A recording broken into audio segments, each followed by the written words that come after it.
Welcome students. अब हम अपना नेक्स्ट टॉपिक स्टार्ट करते हैं, एक्सक्लूसिव ऑफ ट्रेड। अभी तक हमने पढ़ा कॉमर्स क्या होता है, और कॉमर्स के हमने दो कंपोनेंट पढ़े थे।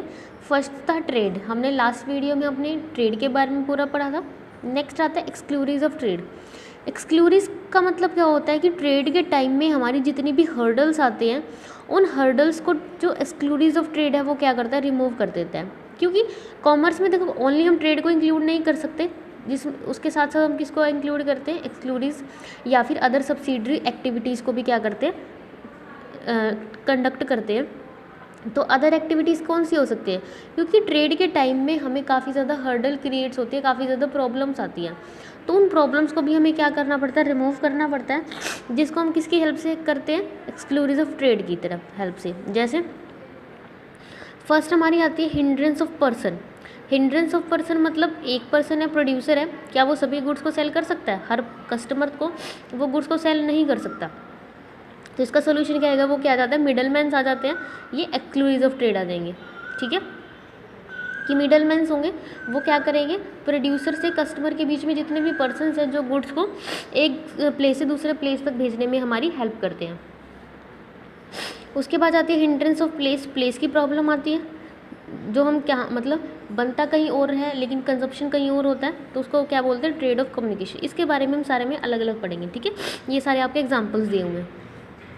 तो फर्स्ट हमारी एक्सक्लूसिव ऑफ ट्रेड में क्या आ जाता है, मिडल मैन। मिडल मैन के बारे में मैंने आपको क्या बताया कि जो प्रोड्यूसर्स होते हैं वो हमारे क्या होते हैं, लिमिटेड नंबर्स में होते हैं, क्योंकि एक प्रोडक्ट को कुछ ही पर्सन्स क्या करेंगे, उसको प्रोड्यूस करेंगे।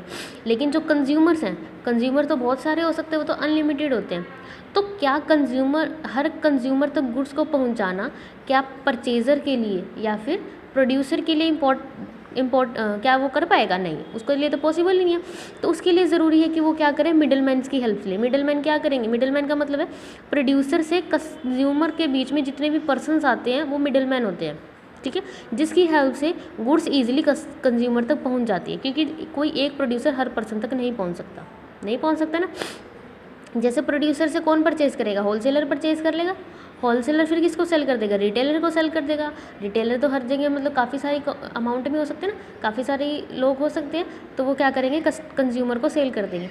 तो इसलिए हम क्या कर सकते हैं, ईजिली गुड्स को अवेलेबल करवा सकते हैं। समझ आए? उसके बाद है ट्रांसपोर्ट एंड कम्युनिकेशन।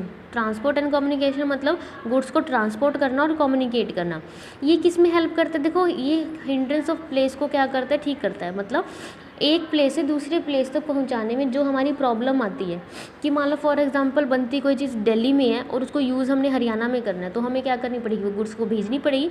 वो किसकी हेल्प से भेज सकते हैं, हम ट्रांसपोर्ट की हेल्प से ही भेज सकते हैं।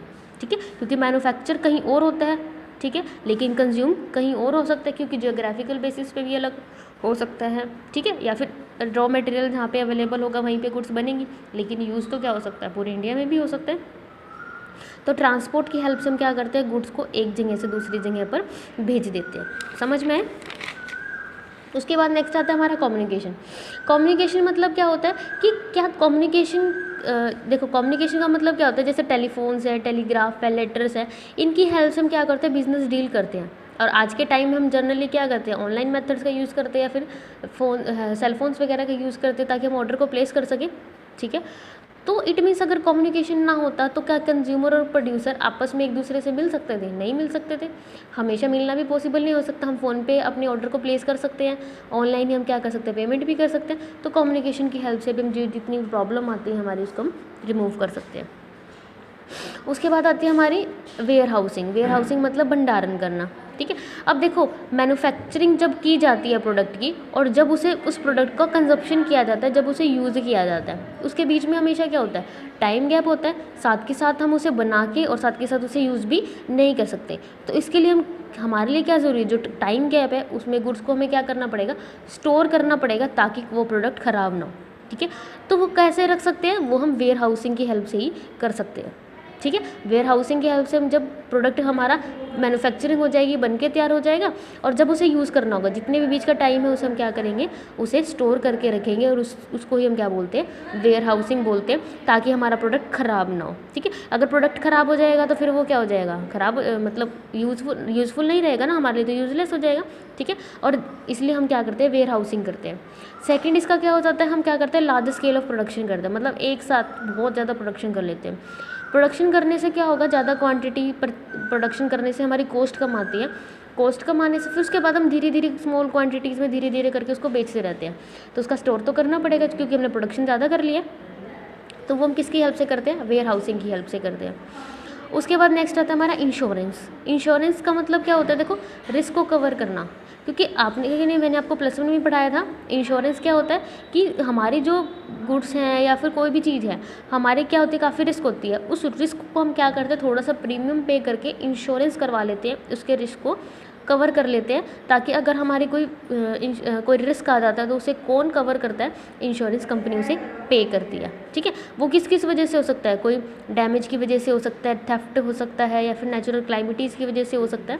तो हर टाइप के रिस्क को हम क्या करते हैं, इंश्योरेंस करवा के हमारे रिस्क के एलिमेंट को रिमूव कर सकते हैं। समझ आया। उसके बाद नेक्स्ट है हमारी बैंकिंग फैसिलिटी।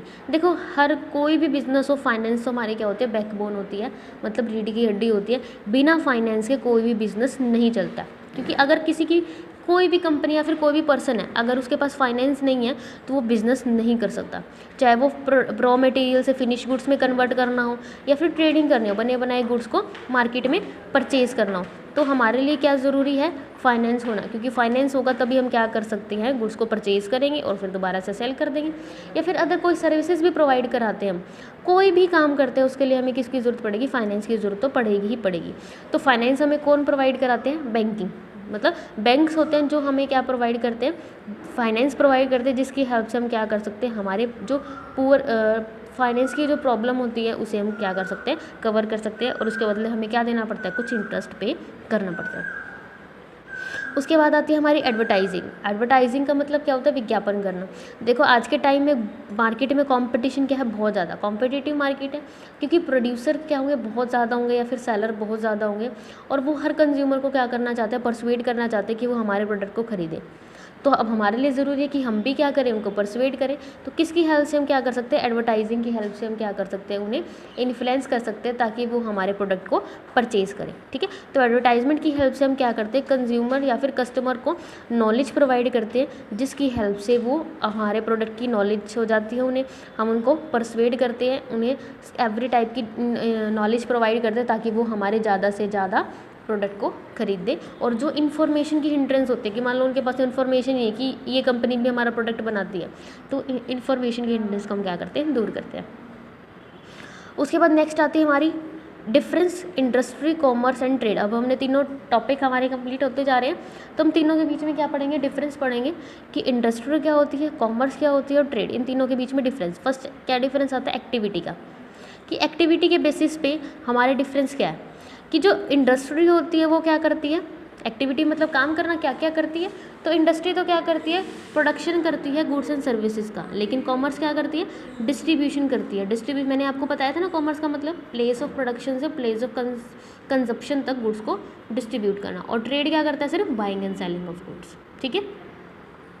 उसके बाद हमारी थर्ड डिफरेंस आती है कैपिटल रिक्वायरमेंट, कि कैपिटल कितनी चाहिए, तो कैपिटल हमें कितनी चाहिए। अब इंडस्ट्री में तो हमें प्रोडक्शन को बनाना है, अब रॉ मटेरियल से फिनिश गुड्स में कन्वर्ट करना है ना, तो उसके लिए हमें क्या चाहिएगी, लार्ज अमाउंट में वर्किंग कैपिटल और फिक्स कैपिटल लार्ज अमाउंट में चाहिएगी। कॉमर्स में हमें क्या चाहिएगी, वर्किंग कैपिटल ज़्यादा चाहिएगी, फिक्स्ड कैपिटल कम नीड होती है। ठीक है। वर्किंग कैपिटल मतलब जो हमारे लिक्विड फॉर्म में होती है, फिक्स्ड फॉर्म में, अब मैंने आपको बताया हुआ है, फिक्स मतलब जो हमारी फिक्स रहती है, हम बार बार उसे कैश में कन्वर्ट नहीं कर सकते।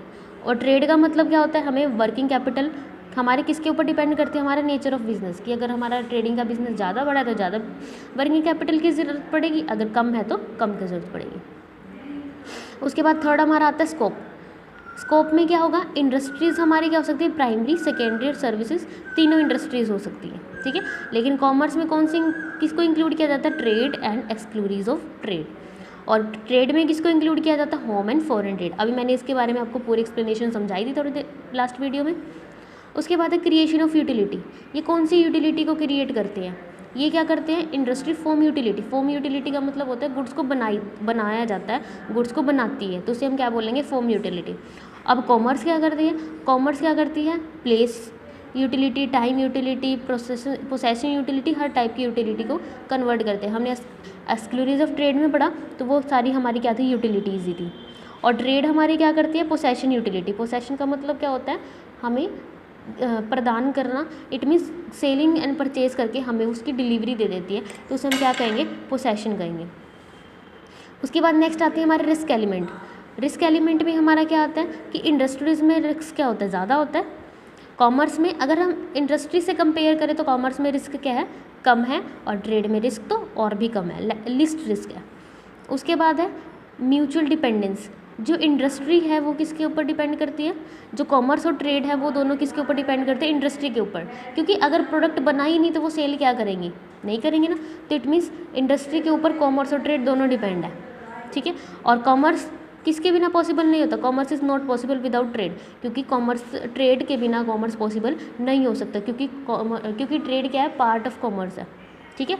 और ट्रेड के बिना कॉमर्स पूरा नहीं हो सकता। ये दोनों एक दूसरे के क्या है? कॉम्प्लीमेंट्री। समझ आया आपको?